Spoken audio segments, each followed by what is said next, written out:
gets yung lesson natin sa ate. Ano ka ba naman? Gusto mo sapakin na kita para maintindihan mo? Te, hindi mo magets, di turuan ulit kita, te. Kasi kung hindi mo talaga maintindihan, kamao ko na talaga nakukuha mo. Boom! So, first of all, te, alamin muna natin yung formula natin ng flow of sign. Siyempre, pag di mo alam yung formula, paano mo masasolve to, di ba, te?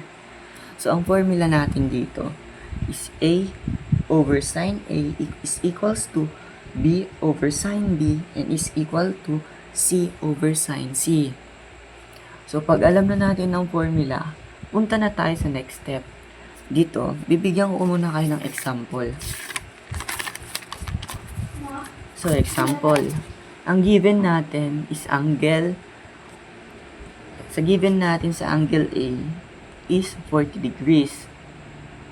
Sa angle B naman, 60 degrees. And ang side ni A is 12 centimeters.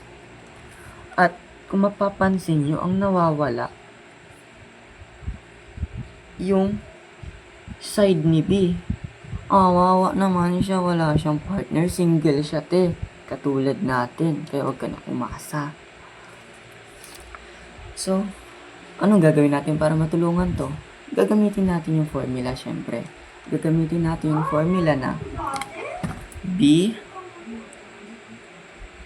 is over sin B equals to A over sin A.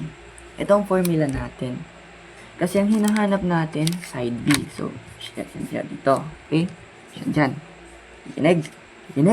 Kikinig! Sa hindi lang kayo nakikinig.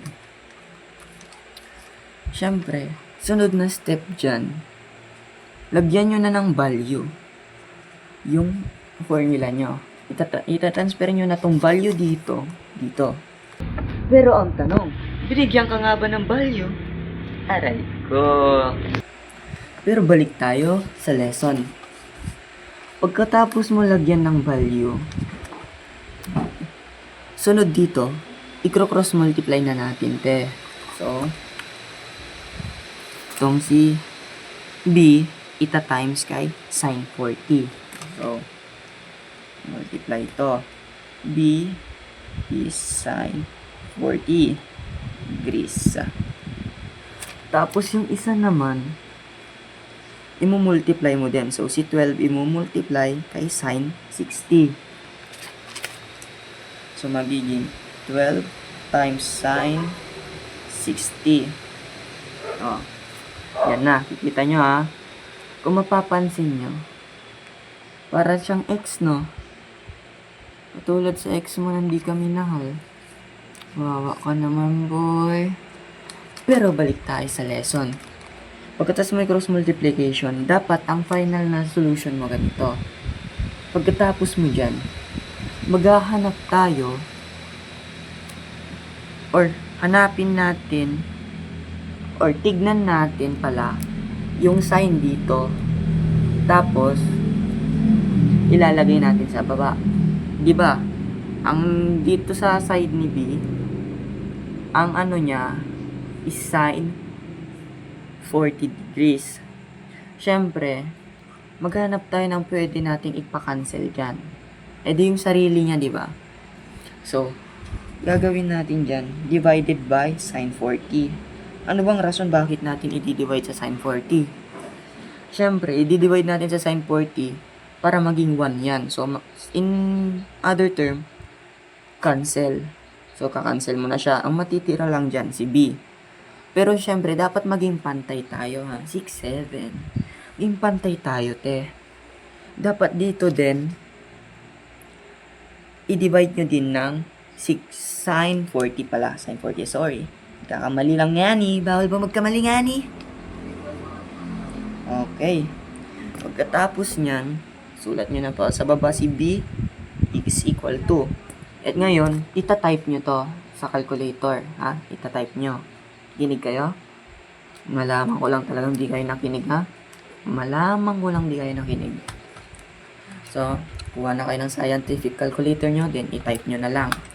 So, 12, ita-type ko, 12 times sine.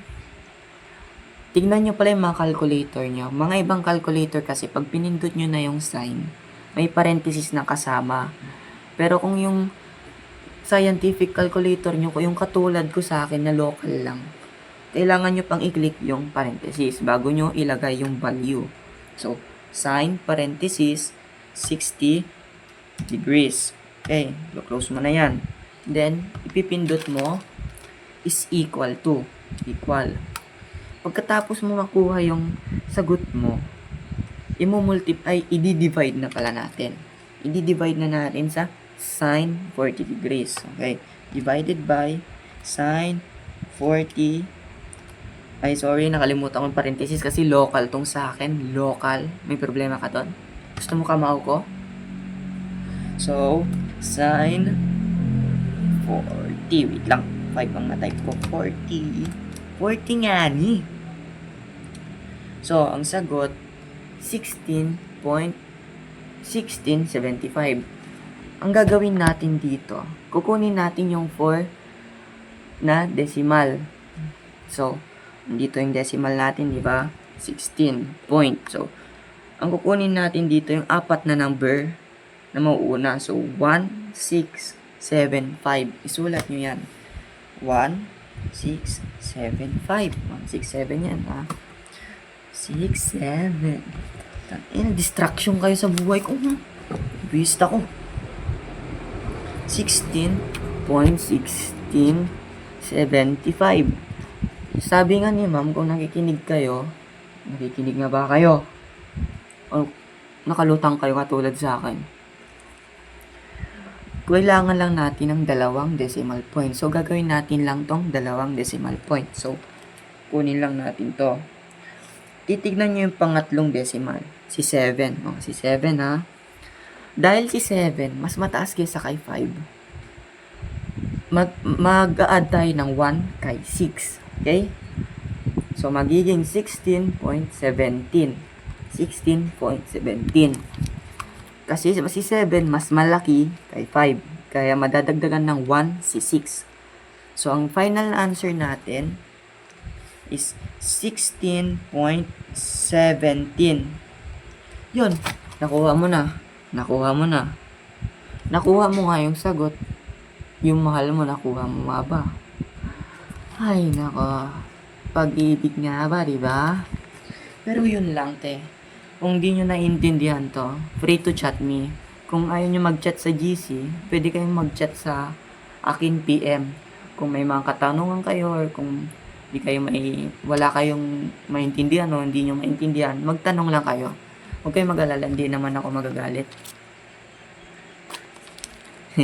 So, yun lang. Kung meron din akong shortcut para dito. Pero hindi ko advisable na ipagamit sa inyo yung shortcut.